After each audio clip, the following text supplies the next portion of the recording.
Blagica, welcome Hi. to All Web. Thank you for being part of the conference. Sure. Welcome to Macedonia. As I understand, you haven't been here in 32 years. It's been a long time. Yeah. You're a Macedonian living in the United States. Mm-hmm. So as a Macedonian living in the United States, the recent hot topic that is the trending keyword for Macedonia has been the fake news for the Trump election. Mm-hmm. I know that probably a lot of your context there, knowing that you're in the digital world, connects you somehow to that story. So maybe you can share your thoughts about the Trump story.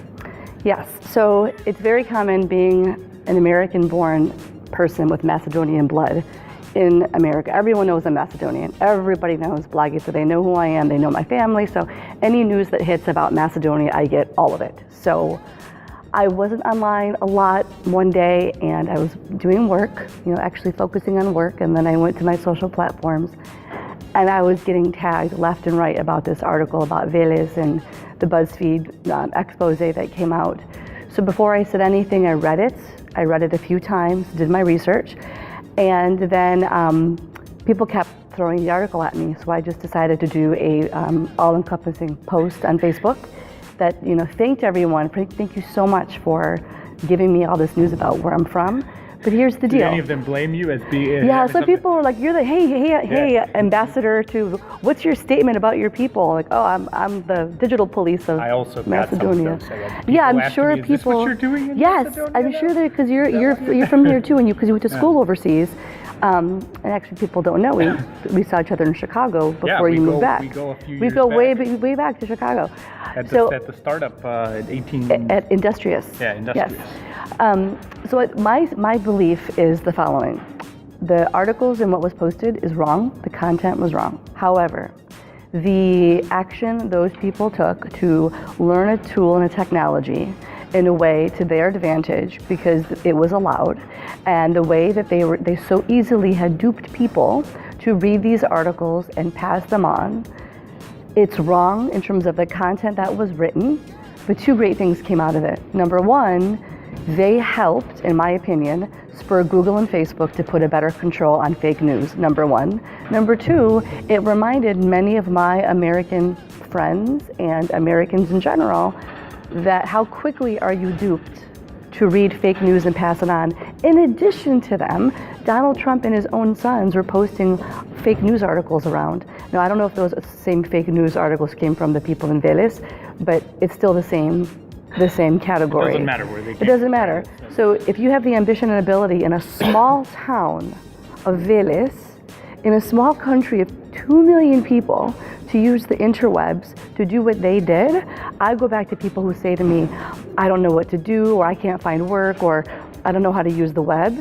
With tools that are available for free to learn, take the time versus binge watching a show, or whatever you want to do, and learn something. Right. If you don't want to learn something new, that's fine too.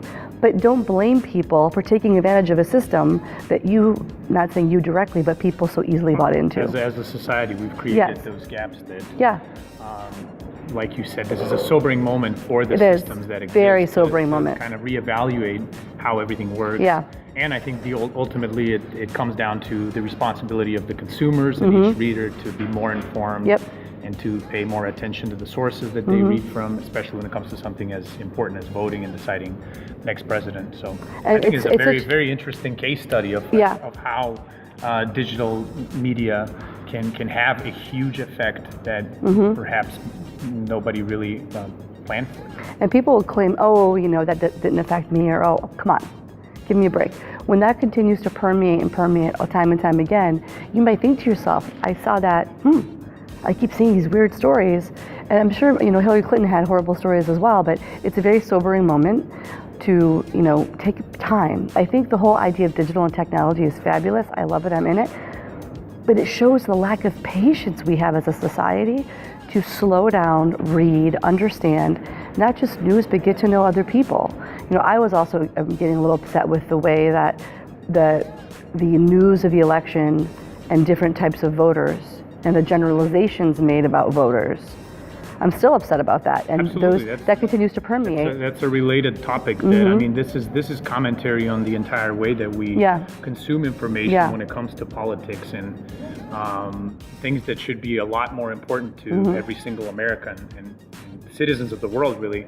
But we are so sort of spoiled and lazy with the ease of technology. And I mean, this is the result of that. And you have elections coming up in Macedonia, right? Elections are coming up in a few weeks. So it's a very, we are always going to remember this moment in history with that election, but it's also going to be a moment in history of how we process information and news in general and how that's transparency, how it has to change. Yeah, exactly. Thank you. Thank you.